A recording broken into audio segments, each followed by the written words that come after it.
પંડિતજીને પણ હું આગળ આવવા માટે ઇન્વાઇટ કરું છું.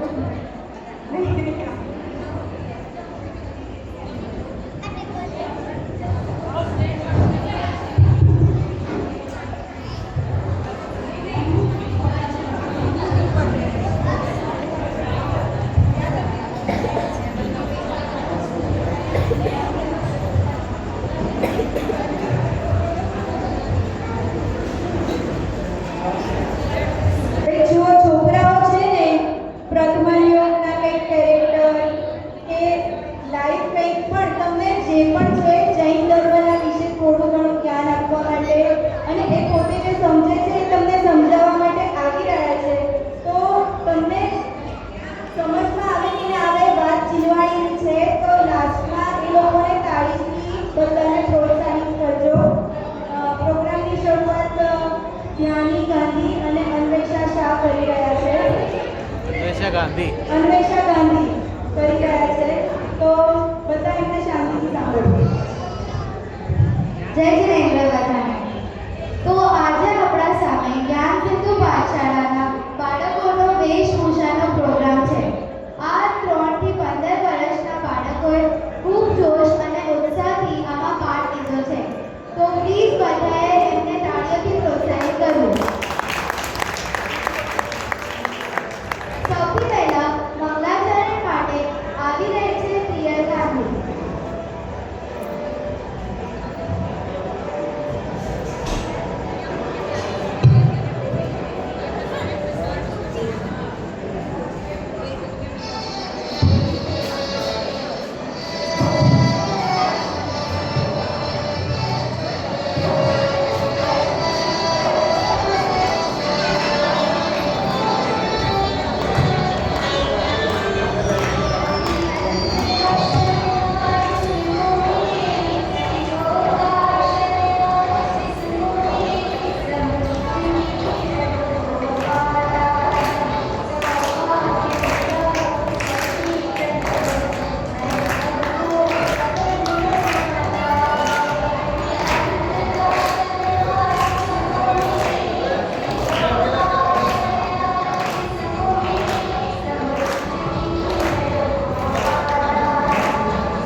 ચાર કશાયમાંથી એક છે ક્રોધ.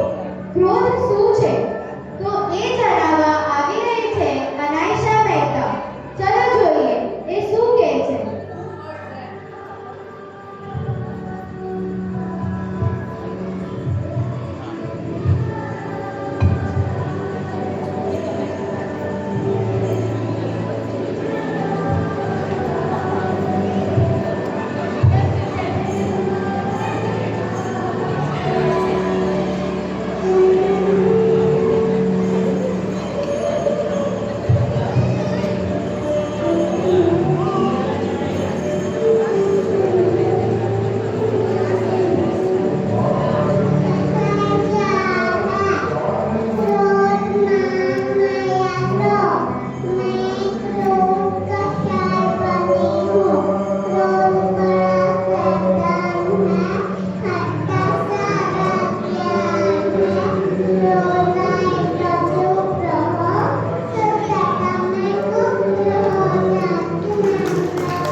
હવે આવે છે હિયાન, જે બોલવાનો છે પાર્શ્વનાથ ભગવાનનો અર્થ.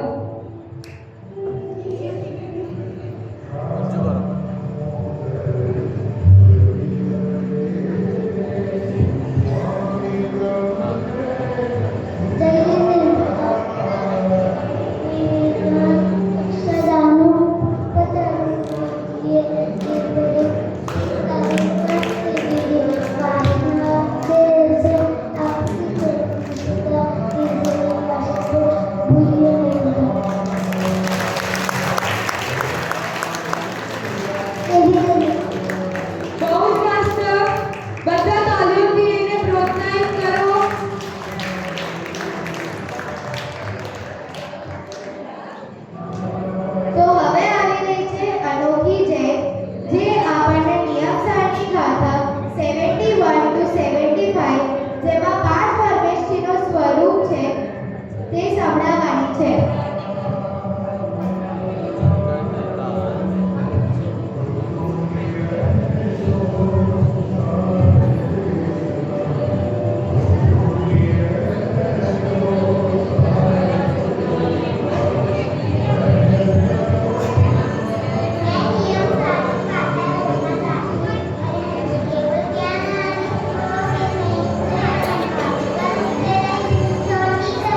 ગુજરાતી લેંગ્વેજમાં આંકડા પણ લર્ન કરીને એણે કરી છે, તો એને ખૂબ જ તાળીઓથી બતાવી લઈશું. આપણા સામે હવે આવી રહી છે પ્રેરણા છે, જે બની છે એક ઇન્દ્રિય જીવ ઘાસ.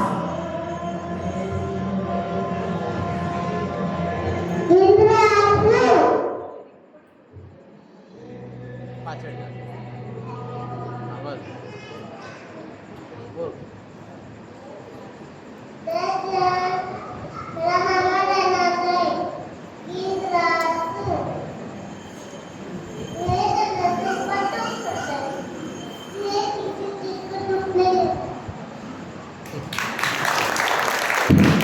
એનો કહેવાનો ઉદ્દેશ એવો હતો કે એક ગ્રાસ છે જે એકેન્દ્રિય જીવ છે, જો એના ઉપર ચાલશો તો તમે પણ 10 જીવોનો ઘાત કરો છો, તો આપણે ગ્રાસમાં ચાલવું ના જોઈએ. એક વખત એને તાળીઓથી ખૂબ ખૂબ બતાવીશું. કાર્તિક ફાગુન શાદ કે અંત 8 दिन माई नंदीश्वर सुर जात के हम पूजे प्रिय थाय. नंदीश्वर द्वीप पर मनुष्य दर्शन કરવા જઈ શકતા નથી, માટે આપણી સમક્ષ આવી રહ્યો છે નંદીશ્વર દ્વીપ એસ માનિક જૈન માનિક ગામે. જય જીનેન્દ્ર. હું નંદીશ્વર દ્વીપ છું. હું ગોળ આકારનો છું અને હું આત્મા દ્વીપ છું. મારા પર 52 પર્વત છે. આ દરેક પર્વત પર એક ગીત મંદિર છે. અષ્ટાવિક્રમ પર્વત પર સોનર્મ ઇન્દ્ર આદિ દેવો તેમના પરિવાર સાથે પૂજન કરવા આવી છે.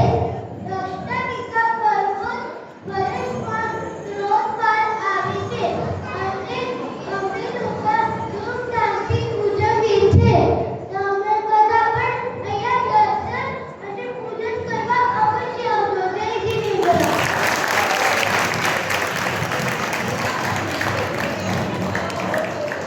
તમે બધાએ સાપ સીડી તો રમી જ હશે, તો જીવન શું છે સાપ સીડીનો ખેલ એ સમજાવવા આવી રહ્યો છે પંત શાહ. जीवन क्या है? सांप सीढ़ी का के पासा उठाकर बैठना को हमारा पुण्योदय हो तो मोटी सीढ़ी पर जो पाप उदय हो तो मोटी सांप पर नंबर तो वही आएगा उदय कर्म का जो लाएगा, उदय कर्म का जो लाएगा. जो इसमें हमें क्या है करना? स्कूटी उठाकर है रखना. जो होना है वो निश्चित है. सिद्धों ने सब देखा है भाई, सिद्धों ने सब देखा. बोलो शिव परमेश्वरी भगवान की. जो होना है सो निश्चित है, केवल ज्ञानी ने गाया है. એવું સિદ્ધ ભગવાનને જે જ્ઞાનમાં દેખાયું એ સ્વરૂપ એણે સમજાવ્યું. એક વખત એને ખૂબ તાળીઓથી બતાવી લઈએ. તો હવે સિદ્ધાર્થ આવી રહ્યો છે, જે બન્યો છે શુદ્ધાત્મા, અને એ તમને એનો બાયોડેટા કહેશે.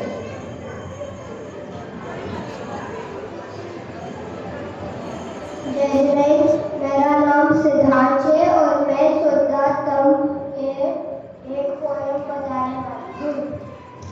शुद्धात्म है मेरा नाम, मात्र जानना मेरा काम. मुक्तिपुरी है मेरा धाम, जहाँ मिलता पूर्ण विश्राम. जहाँ भूख का नाम नहीं है, जहाँ प्यास का नाम नहीं है.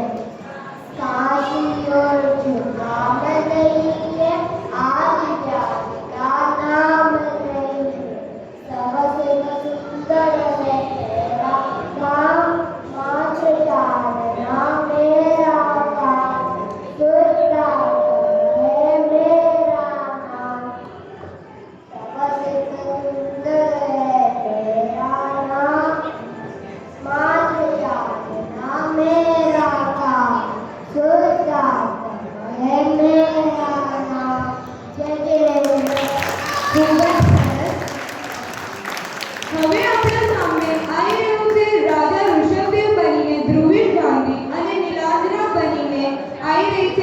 गांधी। राजा ऋषभदेव अपनी राज्यसभा में बैठे हुए अब नीलांजना नृत्य करते आ रही है।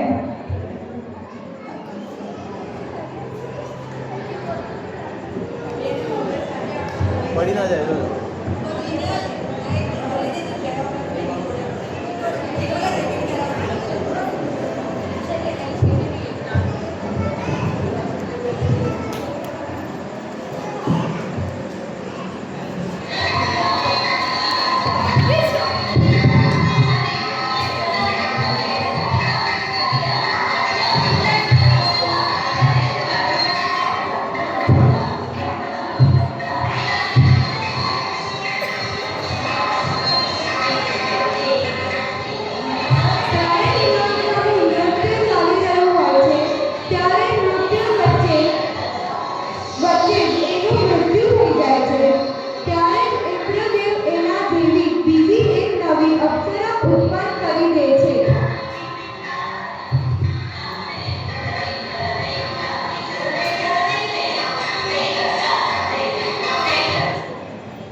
राजा ऋषभदेव मन में विचार करवा लाग्या।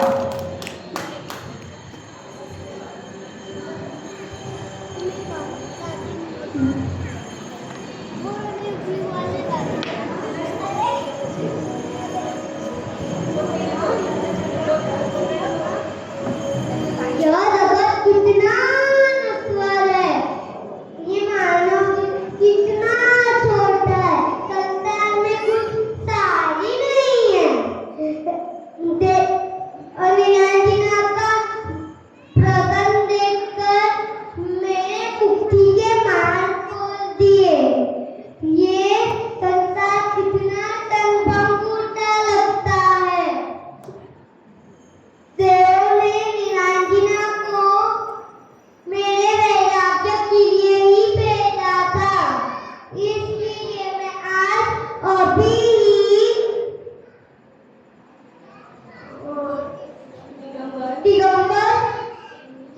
दिगंबर मुनि दीक्षा धारण करता हूँ और मैं करने के लिए वन में प्रस्थान करना। विषयों की तृष्णा को छोड़ संयम की साधना में चल पड़े आदि कुमार। विषयों की तृष्णा को छोड़ संयम की साधना में चल पड़े आदि कुमार। આ સંસાર તો નશ્વર છે અને એણે જલ્દીથી જ મુનિ દીક્ષા એમણે જલ્દીથી જ મુનિ દીક્ષા અંગીકાર કરી તો પ્રિયલ અને ધ્રુવીશ માટે આપણે ખૂબ તાળીઓ જોરદાર તાળીઓથી સ્વાગત કરો અર્હમનું, જે એક જૈન સવાલ લઈને આવી રહ્યો છે। કાલે બોલાવો કાલે કાલે ગ્રુપમાં આવી જશે આપણે અહીંયા પોએટ બી છે, કહેવાય ને બધું ગાઈડ બી છે અને તીર્થંકરનું પાત્ર ભજવવાવાળા પણ છે, પંડિતજીઓ પણ છે। તો જોરદાર સ્વાગત કરીએ આપણે અનુભવનું, જે આપણને એક ભક્તિ સંભળાવશે। मैं ज्ञानानंद स्वभावी हूँ, मैं ज्ञानानंद स्वभावी हूँ, मैं हूँ अपने में स्वयं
પઝલ પૂછું છું, એનો આન્સર આપજો. જ્યારે ભૂરે મેં જન્મે थे, उत्साहित रहते थे, जिन मार्ग प्रभाव नवे सदा तत्पर रहते थे. बोलो કોણ છે આ? એકદમ સાચું. સંજીવજી પોતાનું પાત્ર બનીને આવી રહ્યો છે. સમય શાહ. अरहंत सिद्ध सूर्य उपाध्याय साविस्कर अत्यंत प्रकाशमान उपकारी प्रकोष्ठ पूजा कागते मुनि चोप आय पूर्ण पाई नन्यत ज्ञानी तकात सब आज पाए परंतु पार बा वंदना बनाए So, चावल ओ मेरे जस हंगारी ओ जस हंगारी. जिस मंदिर में प्रतिमा बनने के बाद जो प्रतिमा को साफ न करे तो वो प्रतिमा मालिन हो जाए, गलती हो जाए. इसलिए आदरणीय दादा भी कहते हैं कि रोजाना दिन में एक बार प्रतिमा का प्रक्षालन होना चाहिए. पाठशाला के सब सदस्य जो पहले काम करते हैं वो दूसरे पाने का प्रयास, जो दूसरे करते हैं वो तीसरे पाने का प्रयास.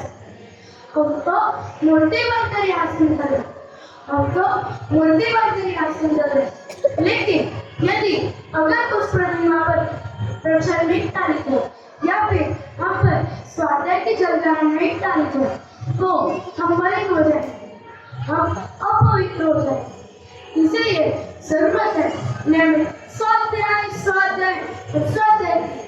इसकी शुद्धता और पवित्रता को मेंटेन रखने के लिए स्वाध्याय जरूरी है.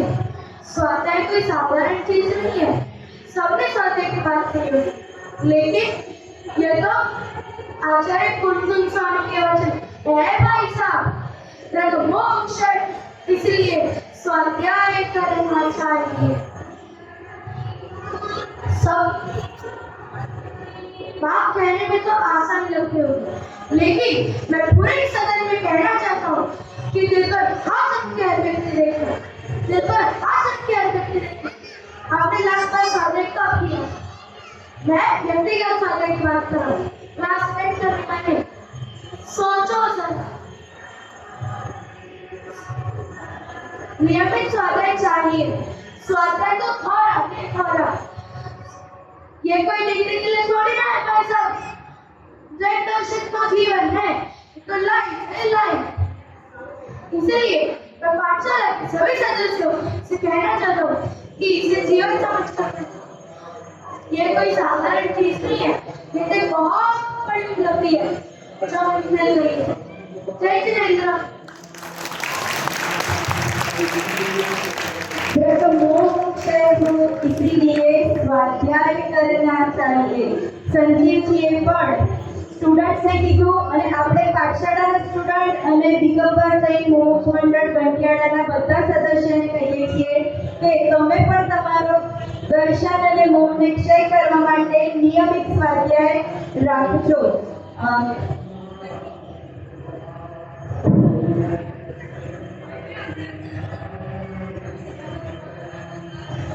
હવે આપણે સામે આવી રહી છે સાની, જે આપણને કર્મના સ્વરૂપ સમજાવશે.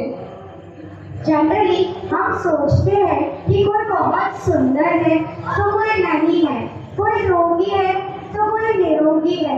कईयों की बात सुनने के लिए हम तरस जाते हैं और कईयों की बात को कोई सुनना ही नहीं चाहता है. कोई मनुष्य है तो कोई दिव्यांश है, कोई नारी है तो कोई देव है, कोई एक इंद्रिय है तो कोई पंच इंद्रिय है, कोई बहुत पाप करता है फिर भी सुखी है तो कोई बहुत धर्म तप दान करता है फिर भी दुखी और परेशान रहता है. ऐसा क्यों है? इसका कारण क्या है? इसका कारण मैं हूँ. कर्म. कर्म का मतलब कार्य क्रिया आदि. कर्म दो प्रकार के होते हैं, ग्राह्य कर्म और अग्राह्य कर्म. जैसा बोएंगे वैसा पाओगे, जैसा भाव करोगे वैसा फल मिलेगा, जैसे परिणाम होंगे वैसा ही कर्म मिलेगा। कर्म दुख का कारण है, इसलिए अगर हमें सुख की प्राप्ति चाहिए तो बाकी अभाग्य कर्मों का नाश करके सिद्ध शिला प्राप्त करनी चाहिए। जय जिनेन्द्र। ખૂબ સરસ એને 8 પરિણામનું સ્વરૂપ સમજાવ્યું. હવે આપણે લાસ્ટ યર જે પરફોર્મ કર્યું હતું તો બધાની ડિમાન્ડ ઉપર આપણે ધ્રુવીશની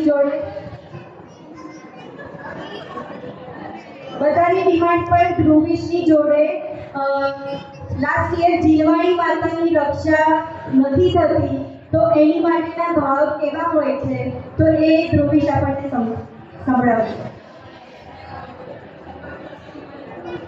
જીલવાણી માતાની વેદના શું છે? પંડિતજી કહે છે ને કે મંદિરમાં નીચે સ્વાધ્યાય પુસ્તક પડ્યા છે, શાસ્ત્ર પડ્યા છે તો લઈને બેસો. આપણે તો લઈને અહીંયા સુધી પણ મૂકેલા છે પણ તો બી કોઈ લેવાની તસ્દી નથી લેતા. તો જીલવાણી માતાની વેદના શું છે એ આપણને સંભળાવશે ધ્રુવીશ ગાંધી. मेरा नाम है जयदवला। हाँ, अभी तो यही हाल है।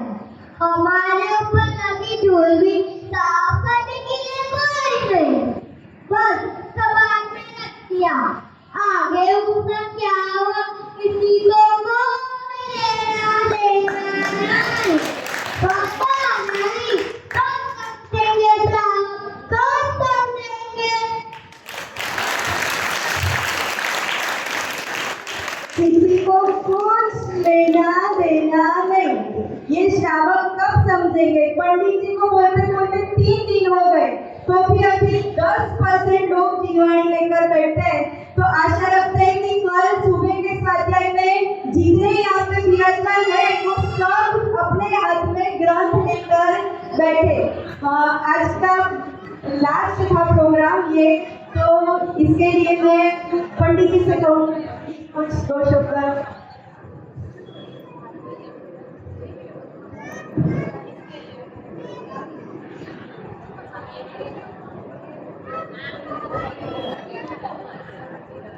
पाठशाला के बच्चों के द्वारा जो ये प्रस्तुतियाँ दी जाती हैं और इन्हीं प्रस्तुतियों के बहाने वो चीज़ जो याद करते हैं, वो चाहे संजीव जी का रोल किया हो, चाहे किसी ने ज्ञानरंग सवाली सुनाया, चाहे किसी ने जीवाणी की वेदना सुनाई या कर्म की विस्तार किसी ने बताया, तो वो चीज़ उनके जीवन में सदा काल उनके स्मृति पटल में रह जाती है और यही वास्तविक कमाई है ना। बाकी तो लौकिक में दिन भर जितनी भी क्लासेस कर रहे हैं वो तो चलती रहेगी, उसका तो कोई पार नहीं है, लेकिन ये जो पाठशाला है ये वास्तविक संस्कार हमारे जीवन में देती है और यही संस्कार सदा काल हमारी सुरक्षा करते हैं।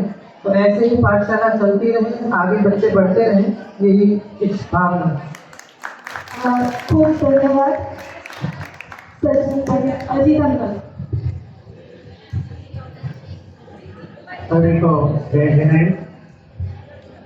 ज्ञान सिंधु पाठशाला की सभी शिक्षिकाओं का एक बार जोरदार तालियों से हम अनुमोदन करते हैं। बहुत जोरदार तालियों से तो कुछ भी नहीं हुआ है, बच्चों में जो बीज बोए जा रहे हैं उसके लिए जितनी अनुमोदना करें उतनी कम है। जोरदार तालियां हो जानी चाहिए, क्योंकि जब शास्त्री के लिए बच्चे जाते थे तो जयपुर जो है वह प्रतिमा बनाने की नगरी है। तो वहाँ पर पहले आते तो संगमरमर के पत्थर आते थे और उसके बाद में उसकी मूर्तियाँ बनती है और देश भर में जाती है।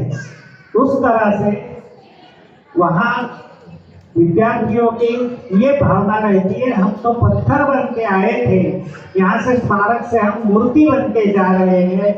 उसी का छोटा स्वरूप में ये काम यहाँ पर हो रहा है, जिसकी बहुत बहुत अनुमोदना। बच्चों ने बहुत सुंदर परफॉर्म किया है और इस स्टेज में जो भी संस्कार उनमें रहेंगे, भले ही व्यक्त रूप में आगे सभी के रहेंगे ऐसा भी नहीं कह सकते, लेकिन सुप्त रूप में हमेशा बने रहेंगे और कभी न कभी, जैसे अभी हम मुस्कान प्रकाशक में कह रहे हैं कि जब कार्य होना होगा तब वो काललब्धि आएगी, और जब होनहार होगी तब होगी। लेकिन उसका बीज आप लोगों ने बोया है। बहुत बहुत अभिनंदन, बहुत बहुत धन्यवाद। सचिन भाई कुछ 2 शब्द बोलिए। पंडित जी ने बोल दिया है, बोलना चाहूँगा कि जो डिफरेंस आ रहा है वो पाठशाला से आ रहा है। और पर्सनली लेवल पे जैसे मैं बोलूँ कि हमारे दोनों बच्चों को समझ नहीं आता, और सिद्धांत तो मतलब थैंक्स टू धीरज भाभी और नूतन आंटी, मतलब नूतन आंटी को तो मैं साउट आउट करना चाहूँगा कि वो हिंदी आती नहीं है, और आंटी को मतलब बहुत कंफर्टेबल, लेकिन वो फिर भी इतने प्यार से और इतने अच्छे से उसको समझाती है अलग से एक एक करके, क्योंकि बाकी सब बच्चे गुजराती में पढ़ रहे हैं, वो अकेला एक हिंदी में पढ़ रहा है और उसको हिंदी नहीं आती, फिर भी इसको तो सिखाना ही है और इतने अच्छे से उसको पढ़ाते हैं। तो मतलब ये जैसे बोला कि अभी धीरे धीरे तो सीख जाएंगे, वो लाइफ टाइम पे मेमोरी में हो जाएगा। बाकी इस बार तो वो जो पढ़ते रहते हैं वो जो मतलब उसका कोई टॉपिक वाले जाने का मतलब नहीं है, बट जिस तरीके से सभी टीचर्स जैसे एफर्ट करते हैं बच्चों को पढ़ाने और सिखाने के लिए, मतलब बहुत ही कमेंडेबल है और हैट्स ऑफ। હા જયંતી ભાભી પણ કંઈક અચ્છા ઓકે પાઠશાળામાં જે પણ બધાએ પરફોર્મ કર્યું છે એ બધા અહીંયા આવી જાય.